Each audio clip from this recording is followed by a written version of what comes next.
I comitati Lasciateci respirare e La nostra terra si sono costituiti in giudizio nel ricorso contro il vincolo indiretto nell'area intorno al Cataio presentato al Consiglio di Stato dalle società proprietarie delle aree su cui doveva sorgere il centro commerciale di Due Carrare.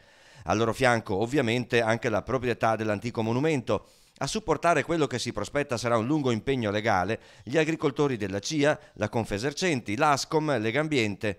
Lorenzo Cabrelle, esponente dell'associazione, ha polemizzato come in Veneto gli amministratori e anche tanti cittadini non si rendono conto di vivere in un territorio di grande valore. In altre zone d'Italia un centro commerciale di quelle dimensioni sarebbe semplicemente inconcepibile.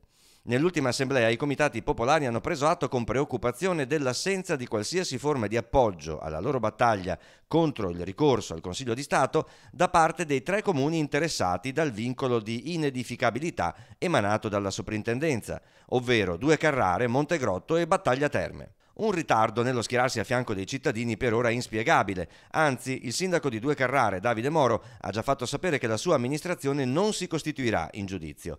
Un atto formale dei 3 comuni sarebbe invece importante davanti ai giudici. Possono farlo partecipando al ricorso, questa sarebbe un'azione molto forte di sostegno. Possono farlo anche producendo una mozione, un atto formale in cui dichiarano l'interesse pubblico all'esistenza del vincolo. Deve arrivare insomma ai giudici il sostegno del territorio nella sua interezza, soprattutto da parte delle istituzioni del territorio, cioè dei sindaci in prima linea. Un ritardo nello schierarsi a fianco dei cittadini per ora inspiegabile. Anzi, il sindaco di Due Carrare, Davide Moro, ha già fatto sapere che la sua amministrazione non si costituirà in giudizio. Un atto formale dei 3 comuni sarebbe invece importante davanti ai giudici. Chiediamo di ufficializzarlo, ecco, di esprimerlo in maniera inequivocabile, in modo che possa essere anche portato nella memoria difensiva.